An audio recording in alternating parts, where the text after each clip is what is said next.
The president made his move, his plan to curb gun violence in America. He said 900 Americans have been killed by guns in the 1 month since Newtown. The powerful NRA responded to him immediately, saying they would fight the president hard, and they even put the president's daughters at the center of the argument. Here's ABC's chief White House correspondent Jon Karl.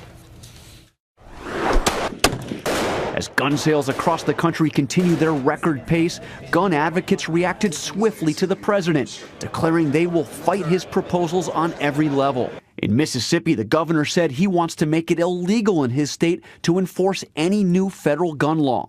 To use this tragedy somehow as to say we need great reforms is just the wrong thing to do. In Oregon, a sheriff stood by his intention not to enforce any law he believes is unconstitutional. Making criminals out of honest citizens, that's not the right path to go down. When the president made his announcement, he was joined by 4 kids who wrote him letters after Sandy Hook. These are some pretty smart letters from some pretty smart young people. Julia said, Julia, where are you? There you go. I'm not scared for my safety, I'm scared for others. Rush Limbaugh mocked that. The children are writing letters to the president. Please, we don't want to die. We don't want to die. The president's proposals, if passed by Congress, would ban assault weapons and high-capacity magazine clips and require background checks on virtually every gun sale, even those between private individuals at gun shows. He called on his supporters to put pressure on members of Congress. Ask them what's more important.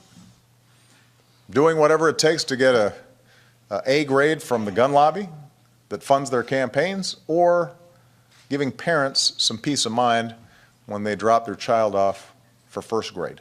The president also announced 23 executive actions he can take without Congress, including improving existing background checks and helping get security officers for schools that want them.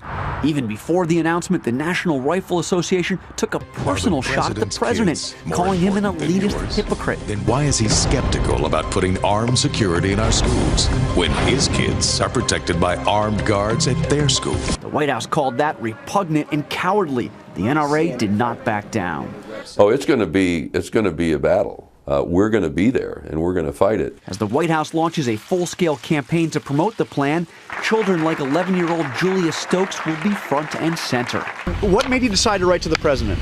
Well, I was so overwhelmed with sadness about the Sandy Hook shooting, and I knew as one person I couldn't do anything, but I knew President Obama could. The president's first task is to convince members of his own party to support his plan, specifically the 11 Democrats in the Senate who have an A or a B rating from the NRA. Without their support, Diane, his plan doesn't have a prayer of passing. At the White House, Jon Karl. Thanks, John.